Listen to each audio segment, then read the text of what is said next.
Hi, I've been a little quiet over the last couple of weeks. The last podcast I asked about reflection, and I've been doing the same. I've been running the Next Level Growth program with a great bunch of business owners who are trying to stabilize their sales or scale. And it provides me the best opportunity to consider where I'm at with 25/8 and where I want to take it. And this year's been different because we've fully embedded AI and building AI systems into our programs. So we've gone beyond just helping the human and filling their business knowledge, how to manage and run a business, how to grow a business with the systems that we talked before, but now to make them intelligent using AI. And so fundamentally, this has changed really what we do, not in the sense that we're not helping and supporting businesses to grow, but it's become much deeper than that because the possibilities now are so great. So I wanted to talk to you a little bit about what that means and why this might be the end of Make Time and a time for transition. I've talked about transitions this year, and I think a transition for 25/8 as well. When I first started this podcast and I called it Make Time, the idea was that we felt like with 25/8, we were trying to solve the challenge of time. It wasn't that people weren't capable. They just didn't have the time to work on their business. They didn't know what to work on. So there was lots of competing priorities. And if it is that they could get that time, they'd be able to focus. They'd be able to think strategically about what to do next. But because there was so much going on, it was really hard. So for many years, we tried to solve that problem and try to use diagnostics to pinpoint the challenge so they knew exactly what to focus on. We condensed learning so that you could get the information, the knowledge, and build the skills in a short amount of time. And so we focused on being able to support in a short amount of time. And I think I've talked about before, if you listened to any earlier versions of the podcast, that Make Time for me was really the realization that it's down to the human, the intrinsic motivation that we have inside of us, of whether this is important. And sometimes we use busyness as a way to stop us or procrastinate. And actually, if we really want to do something, we make time for it. We just need to have that motivation to do it, much like going to the gym or getting fit or starting a new habit. It is about making that time. And so that's where the name came from. And that resonated with a lot of business owners that we supported. They were overwhelmed. They were working too much, juggling too many things and trying to work out what to do. And obviously the increase in use of digital technology and AI was another thing for them to get on top of. And I still think that aspect is important. I still think understanding what internally motivates you is really important to business success. This year for me, and going through the reflections that I get the business owners that go through our programs to do and consider the possibilities now that we have tools that might give us some capacity back, I've thought about our business and my experience and the experience working with tens of thousands of businesses in the last decade to try and pinpoint what it is that truly makes a small business successful. Is it that growth? Is it the growth that we talk about? Is it having businesses that we don't have to work in? And for me, that's so personal. And AI might give you 5 hours back next week, but what you do with those 5 hours is really up to you. So if we consider that if we treat time as the outcome, here's the time, we might tend to think about that as the goal. We want more time, we want to work less, we want more freedom, but more time doesn't necessarily mean a better business or a better life. We're really good at filling space. And if you don't know what you want the business to make possible, you can automate 5 hours of work and just simply replace it with 5 hours of different work. One person might use AI to grow much faster. Someone else might use it so they can work 4 days a week. Someone else might keep working exactly the same hours, but spend more of them doing work they actually love. And though none of those choices are inherently better than the other, the important part is that it's a choice. It's your choice.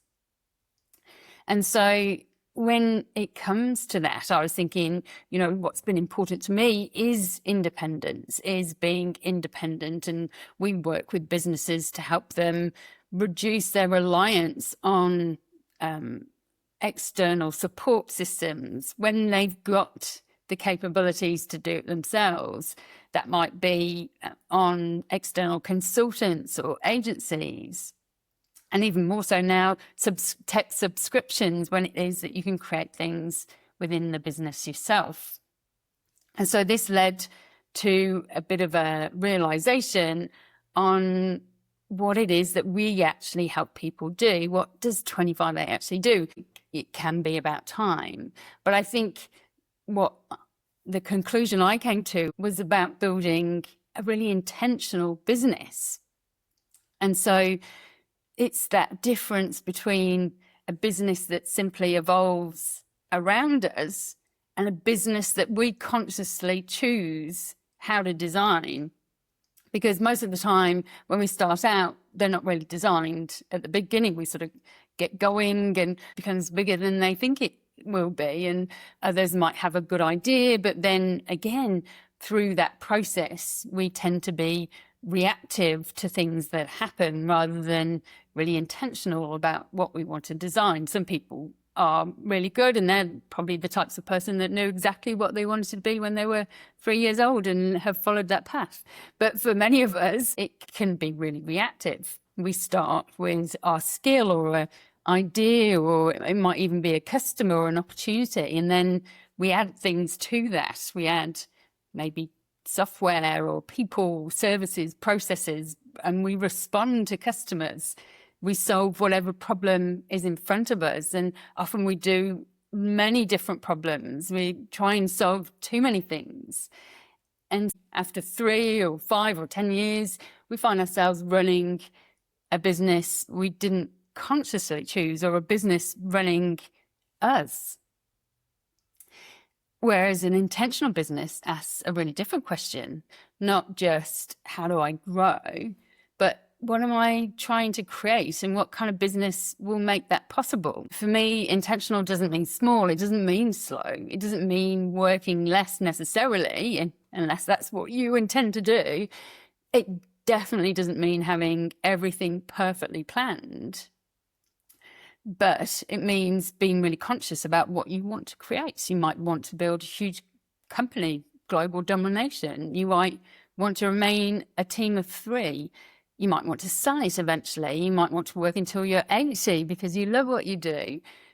And this is what I see all the time. People who don't like sales, people who don't want a big company but want to pay off their mortgage, people who want to work on the beach in Bali, people who love providing for their local community. Every one of them have a different intention, and each one of them can be successful if it is that they follow what they want rather than what they think they should do.